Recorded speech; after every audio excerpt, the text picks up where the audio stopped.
Hello and welcome once again to our online fertility awareness program, You and Your Fertility. This is our fertility diet series and today we are at episode 10. Today on You and Your Fertility, we'll be talking about managing ovulation disorders with diet. Managing ovulation disorders with diet. Before we continue, I want to say a very big thank you to our returning subscribers. You are the real MVPs. You keep us going. Just knowing that you are there encourages us to keep going on. If you are viewing us for the first time, welcome to Love Foundation. This is where we drop all educational content with correct information, up-to-date information on all things fertility and reproductive health. If you're a new person viewing us for the first time, please hit that subscribe button now so that you can get notifications on all our content immediately they drop. In case you have not heard of Love Foundation is a fertility support organization located in Rivers State, Port Harcourt precisely, which is a non-governmental organization that is invested in fertility and reproductive health. We carry out functions like fertility counseling programs, our fertility and reproductive health education, where we bring about information and education to individuals and groups in social gatherings, schools, and religious gatherings, and all the likes. We also have our fertility support programs where we have our fertility grants which come up once a year, and also our resources where we provide support to those who are going through fertility treatment. We are also involved in advanced fertility solutions. So for people who maybe have tried naturally and haven't succeeded and want to explore other routes, we have good resources and referrals to enable them go through whatever path to parenthood that they choose, be it ART, which includes IVF, IUI, ICSI, surrogacy, and also the adoption route, where we provide consultation on adoption process here in Nigeria. Welcome once again. You can follow us for more content and information on Facebook at Love Foundation, Instagram at Love Foundation, YouTube at Love Foundation. The handle for Facebook is of course Love Foundation. On Instagram we are at Love Foundation, while on YouTube we are on Love_Foundation. So we get into the main topic of today. Like I said in the beginning, today we are talking about ovulation disorders and how we can manage them with foods, with diet.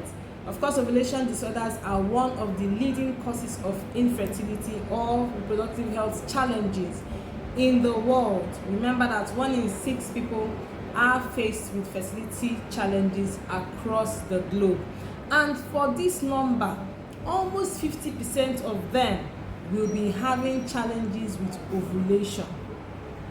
Ovulation is the process whereby egg is released from the woman's ovary, which can be fertilized, and then the pregnancy process begins. So it suffices to say, without the egg being produced by the ovary, which is the process of ovulation, pregnancy cannot take place. So ovulation disorder is self-explanatory. Anything that stops ovulation from taking place is an ovulation disorder. Ovulation is supposed to happen in the neighborhood of once every cycle, which can be on the average once every month for most women. But of course, the correct term is once every cycle.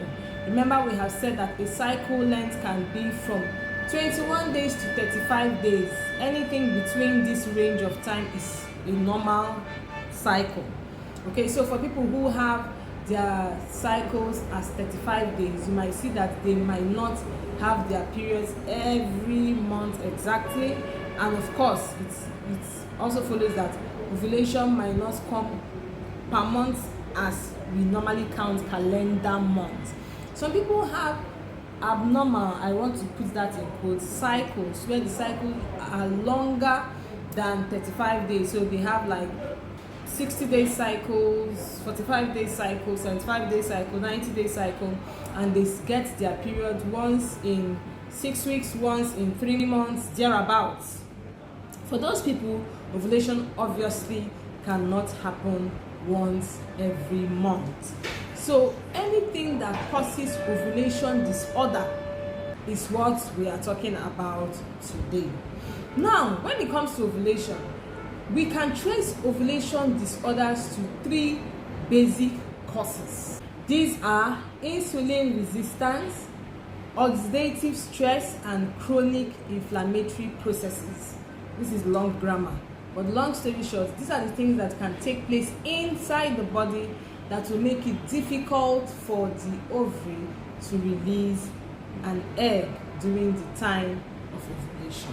For someone to infer whether they have ovulation disorders or ovulation challenges, the commonest markers that are relatively accessible to even the ordinary person are the high LH level when you do a hormone profile and the high level of androgens in the system.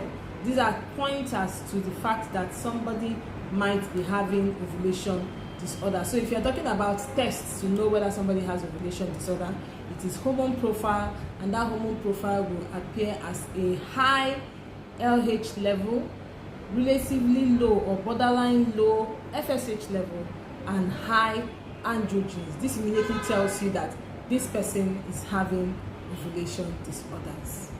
Now, the major factors that impact on ovulation are age, stress, diet, smoking, and inactivity or poor exercise. These are the 5 major things that can impact on a woman's ovulation. There's a certain age a woman will get to, and there will be a decline in her ovulation just because of that age, and this age is anywhere above 35. Yes, that is the truth. Then of course we have said smoking, we have said stress, we have said poor activity or inactivity or poor exercise, and then finally diet. So of all these things, we want to look at the impacts that diet has on ovulation and how we can actually use diet in helping ovulation. So a while back I mentioned that one of the factors that influences ovulation is insulin resistance, and this insulin resistance is the one that has to do with diet. The oxidative stress and chronic inflammation has to do with other factors, but the insulin resistance is the one that really concerns diet. So for any ovulation disorder, you want to really tackle the problem of insulin resistance, because this insulin resistance is what will now lead to increase of androgens and hormonal imbalance that will manifest as an ovulation disorder. Now, what foods can help with the ovulation process? These must be foods that will not encourage insulin resistance. Remember that.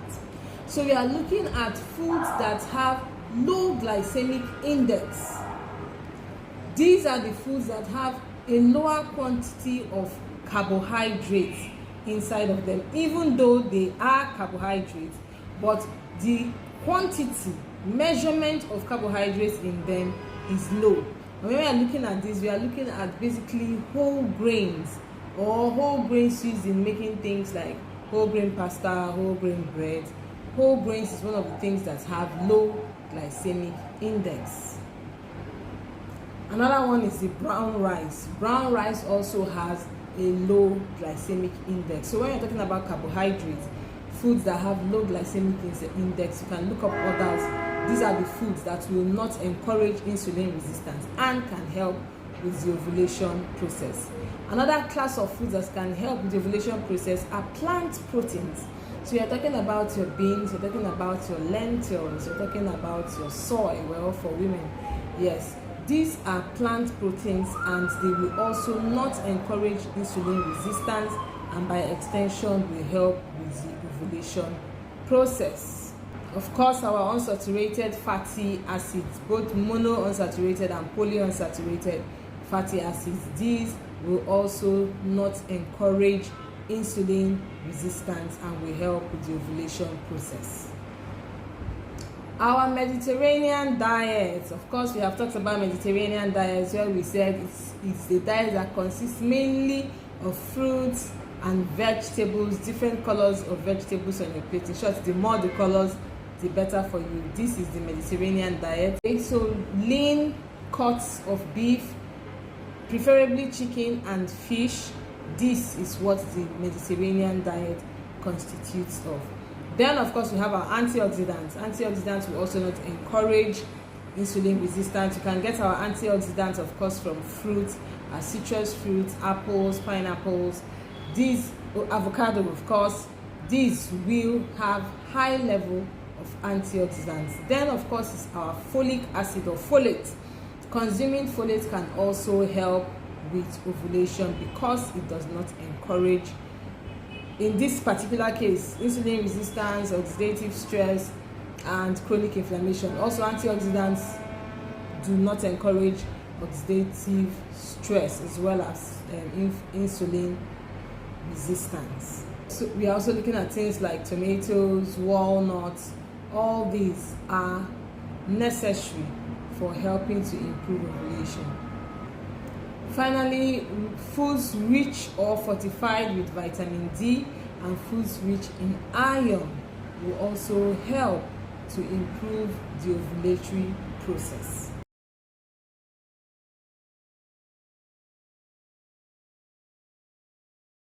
Now, which foods will discourage the ovulation process or will enhance insulin resistance, enhance oxidative stress, enhance chronic inflammation?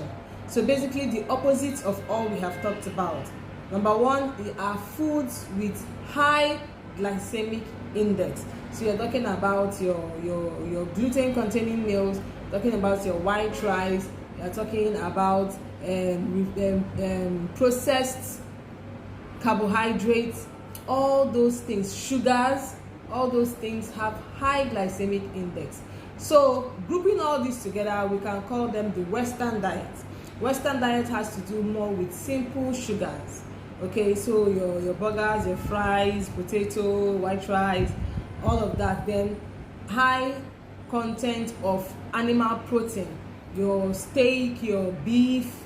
Okay, so all of that will cause insulin resistance, which automatically causes premature ovarian insufficiency, which is the precursor to ovulation disorders.